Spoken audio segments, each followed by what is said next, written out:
Alright, so this is section 11.3. This is the final section in chapter 11 before we go back to chapter 8. So this is on the Jacobi symbol.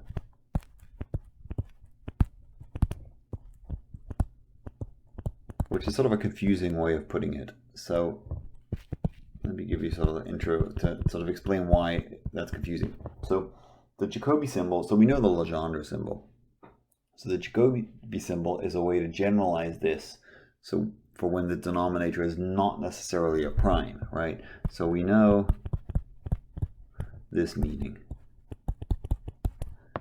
And this is for P a prime, an odd prime.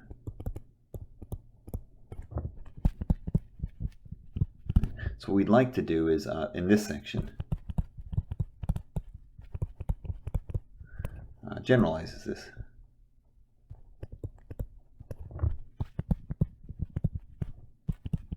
To a over n when n is just an odd number, like an odd positive integer.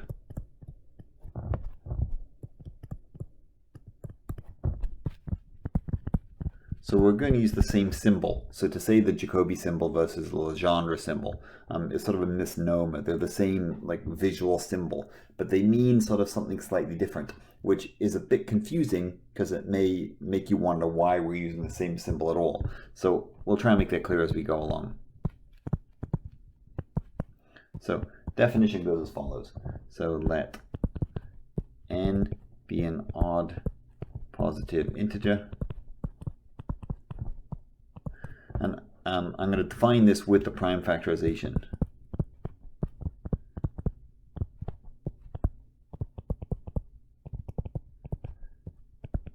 So in other words, we'll say with prime factorization, n is p1 to the alpha 1 up to pk to the alpha k.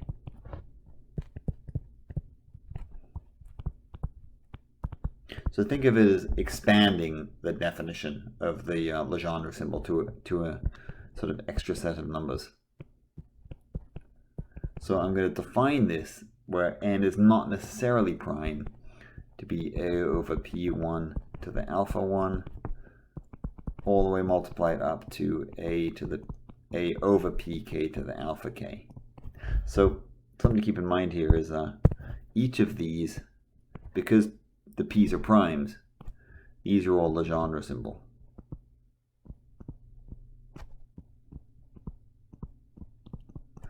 This we can think of, it may be better to think of it as an expansion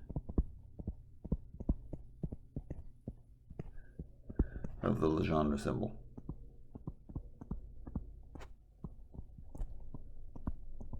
But really it's the Jacobi symbol, because done by a different mathematician.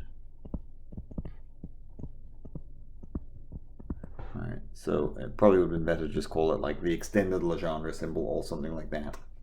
But the reason that we don't want to use the term Legendre symbol is because it doesn't quite mean the same thing, and that might be a bit confusing. So we'll clarify as we go. So you might want to say first, like, well, you know, so what do we get out of this, right? So here's an example. Right?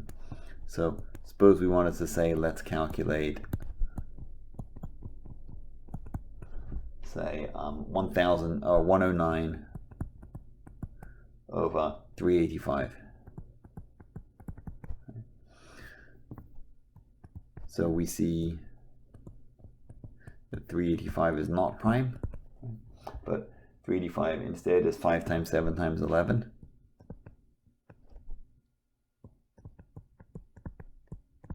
So 109 over 385 is, by definition, mind you, not by any properties or anything like that.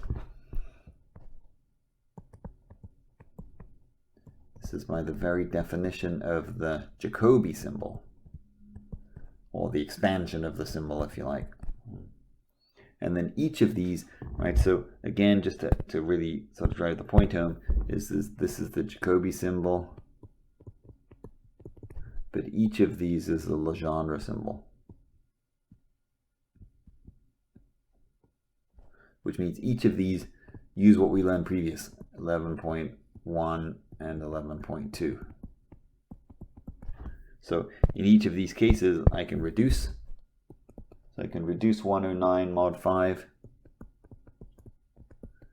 I can reduce 109 mod 7. I did these ahead of time, and I can reduce 109 mod 11. These are all reducing.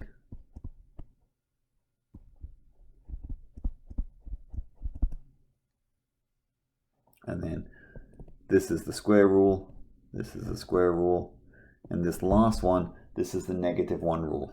Right? This is the same as -1 over 11. So in this case, 11 is congruent to 3 mod 4.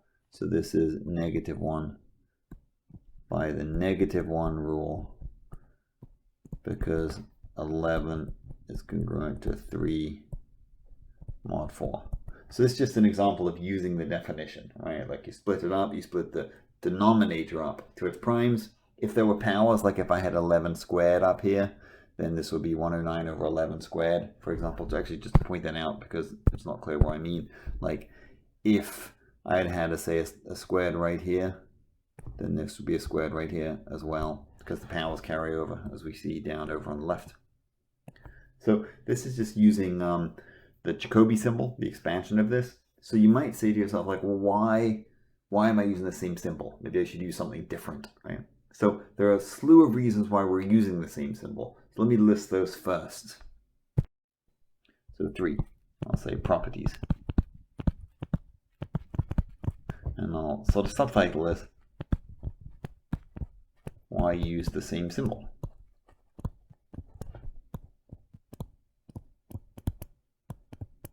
Right, you might be like, that's confusing. So here's the deal. Let n be an odd positive integer. Let a and b be coprime to n.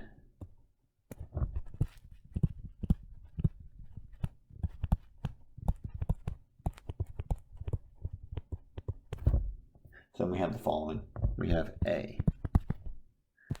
Now, when I write these down, if a is congruent to b mod n,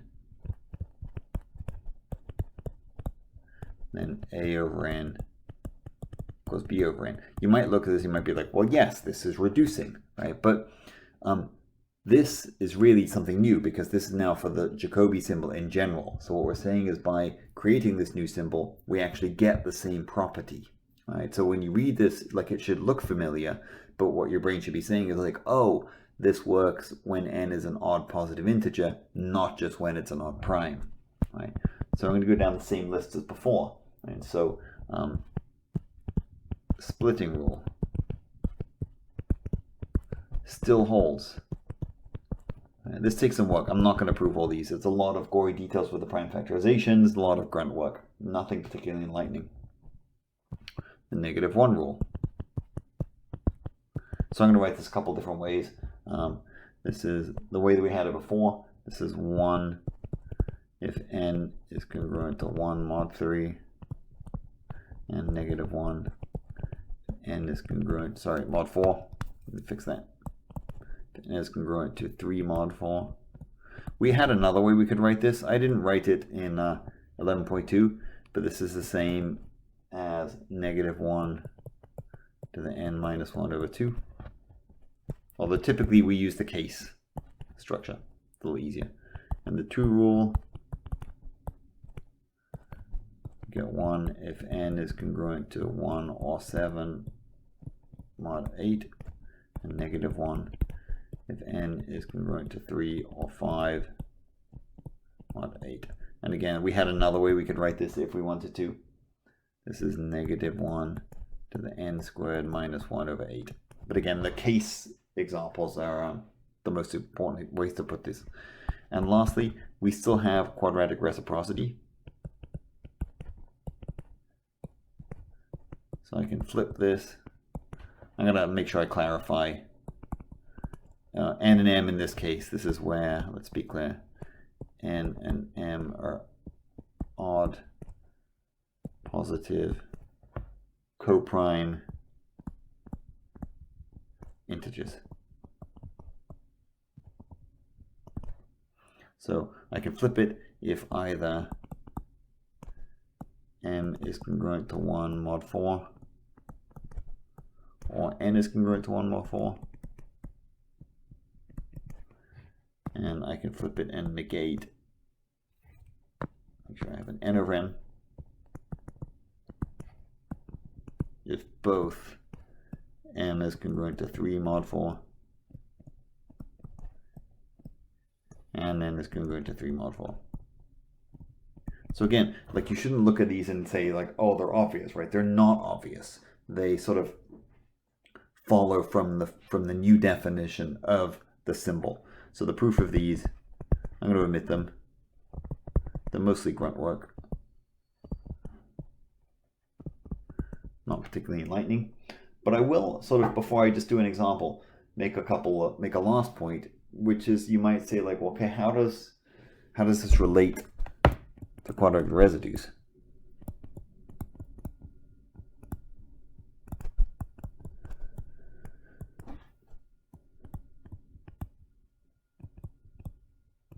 So just to clarify what the question is before I answer the question, is this. In other words, what do we mean? Right. So this original definition, when P is a prime, this was, the very definition was 1 if A is a quadratic residue mod P. In other words, a perfect square, and -1 if A is a quadratic non-residue mod P, not a perfect square, right? So is it the case that that carries over to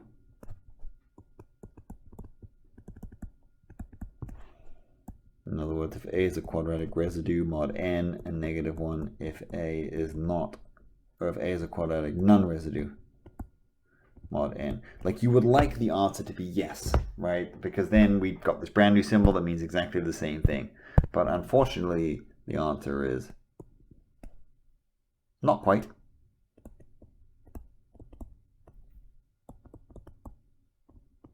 Right? So all hope is not lost, but it's not quite perfection. And so, just to clarify, let me state the theorem that is relevant for this. So let me sort of clear the left-hand side so we can see these side by side. And let me get rid of the properties. The properties hopefully are sort of stuck in your head from 11.2, if you've looked at that. So let me clear off the properties for now, and then I'll sort of solidify this relationship to quadratic residues. And then we can do some examples. So, here's the deal. And this is what we do get. So we'll say, suppose m is a modulus. I guess I'm switching from n to m, but that's okay. Doesn't really matter. And suppose that a is coprime. So a and z satisfies GCD, a and m is 1. So there are two facts that emerge. So fact A, if x to the n is congruent to a mod m has solutions,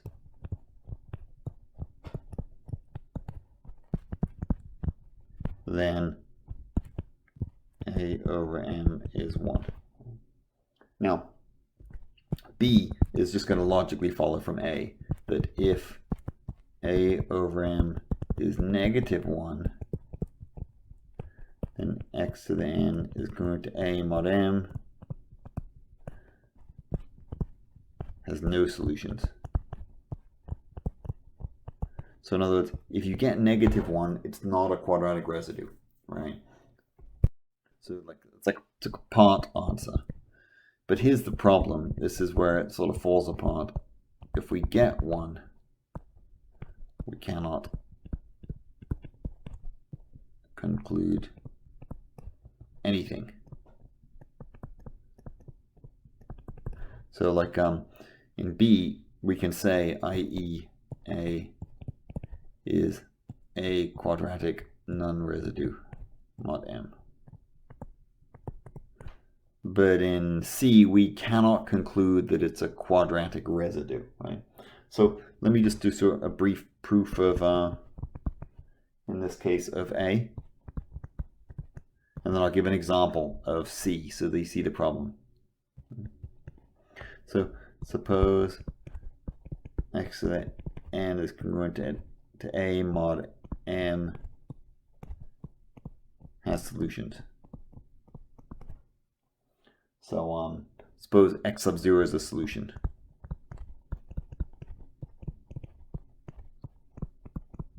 So this says that m divides x sub 0 to the n minus a. That's what it means for x sub 0 to be congruent to A mod m. So now what we can say is for every prime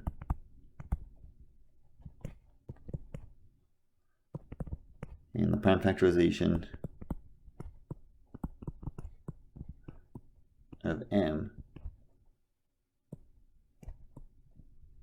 we have p divides m. So p divides x to the 0 to the n minus a. That says that x sub 0 to the n is congruent to A mod p. So that says that A is a quadratic residue mod p. So that says that A over p is 1. So then we can say that A over m, that's just a product of 1s.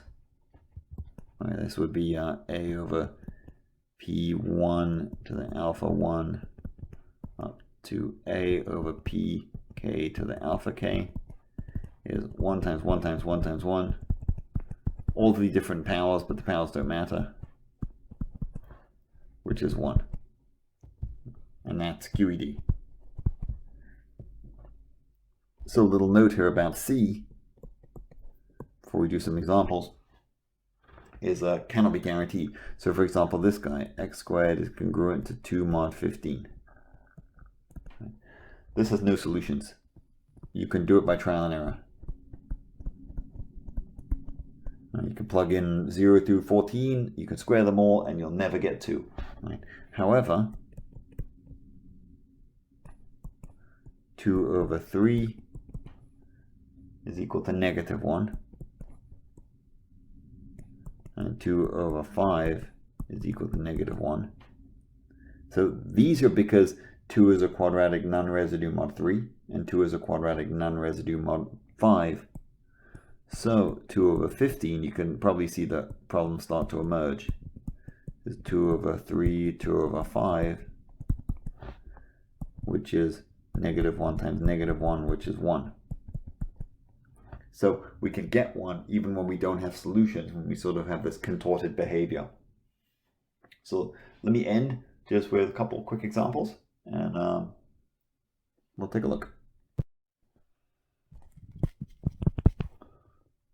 So first example, let's calculate 1009 over 2307.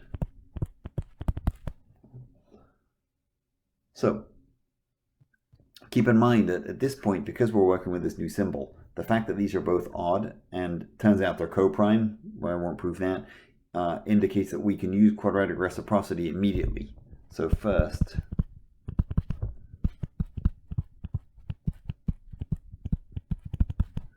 I can flip this.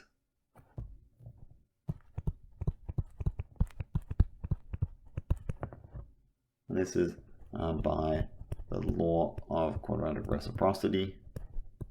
I don't need a minus because 1009, we saw that number earlier, is congruent to 1 mod 4.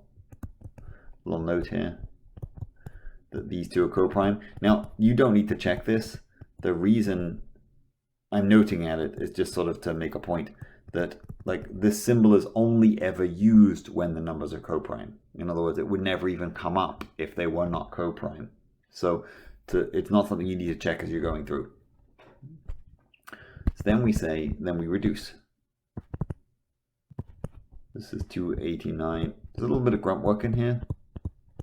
This is reducing because 2307 is congruent to 289 mod 1009.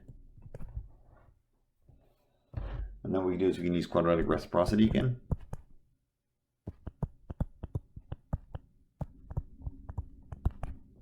This is a law of quadratic reciprocity. Again, I don't need a negative because 1009 is congruent to 1 mod 4. Only one of them needs to be. So most of the time you can just flip it. It's very rare that you count that you have to introduce a negative. Then you reduce. So again, this is reducing because 1009, a little bit of work, is congruent to 142.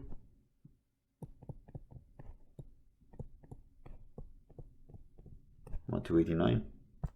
And now I can't do quadratic reciprocity again. I don't have an odd number in the numerator, right? So in this case now I have to split things up.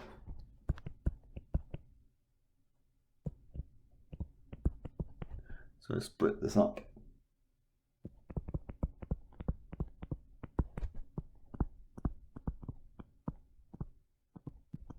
Let me label these so we can do these separately. This will be our A, our B. So A, we can use the 2 rule. So for A,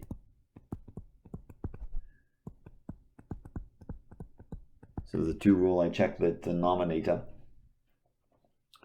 and I get 1. This is by the 2 rule, because 289, this guy is congruent to 1 mod 8. And for B, now they're both odd and they're coprime, so I can use quadratic reciprocity again. And again, this is a law of quadratic reciprocity. I don't need a negative because 289 is congruent to 1 mod 4. Then I reduce. So reduce it to, that reduces to 5 over 71. Again, reducing because 289 is congruent to 5 mod 71. Now we can flip it again. This is law of quadratic reciprocity because 5 is congruent to 1 mod 4. Then we can reduce, then we can, sorry, I wrote the same thing, I meant to flip it. 71 over 5. And I can reduce it again, 1 over 5.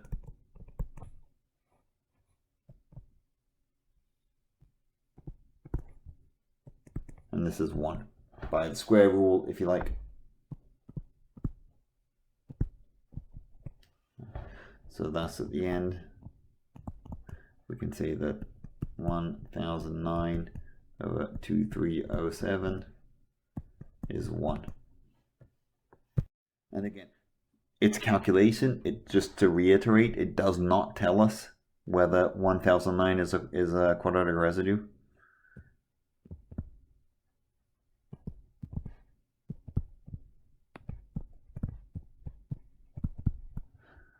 Or quadratic non-residue mod 2307.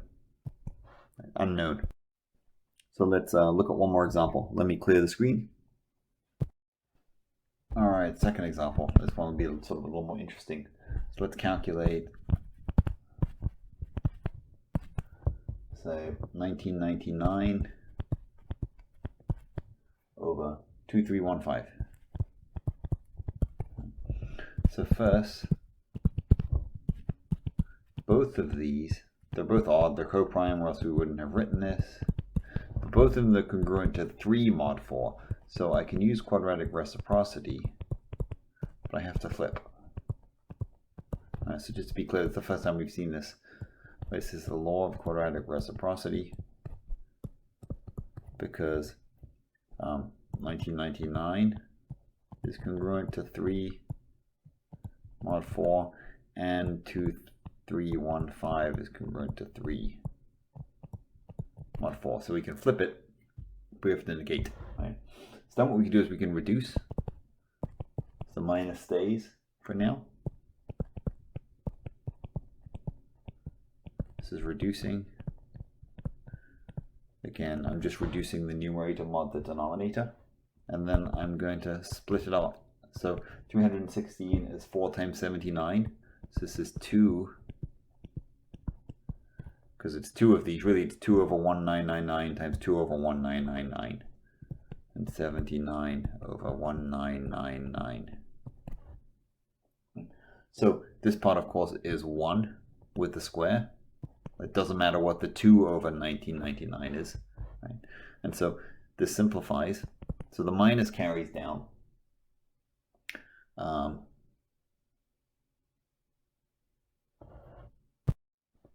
we get negative 79 over 1999. So now we can use quadratic reciprocity again. And what happens is we pick up another minus. Let me just clarify why this is. This is quadratic reciprocity because, again, the 79 is congruent to 1 mod, 3, sorry, mod 4. And the 1999 is congruent to 3 mod 4. So both of them are congruent to 3 mod 4. So I put in another negative. Of course, the negatives cancel. And then I can also reduce at the same time. This is a cancel the negatives and reduce. So then now we're at 24 over 79. So now we can split this up again. So 24 is 8 times 3. So this is 2 over 79 cubed, 3 over 79. So let's do these separately. So 2 over 79, right? That's just the 2 rule, right? This is equal to 1 by the 2 rule. This is because 79, this guy is congruent to 7 mod 8. So when I cube it, I still get 1. If we look at 3 over 79, quadratic reciprocity again. This is law of quadratic reciprocity again, because 3 is congruent to 3 mod 4, and 79 is congruent to 3 mod 4. So quadratic reciprocity kicked in, and then what I can do is I can reduce it again. So 79 mod 3 is 1.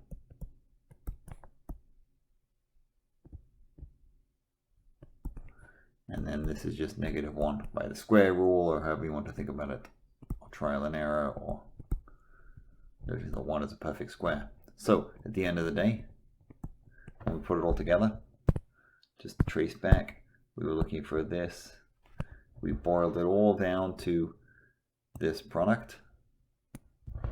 We did the 2 over 79, I got 1. That's going to get cubed. We did the 3 over 79, I got negative 1. That's not cubed or anything. Thus, 1999 over 2315 is negative 1. Now, this tells us something. This concludes that 1999 is a quadratic non-residue mod 2315. In other words, it is not a perfect square. Absolutely not. No matter what we'd square, we'd never get 1999 mod 2315. So that's the end of 11.3 and chapter 11.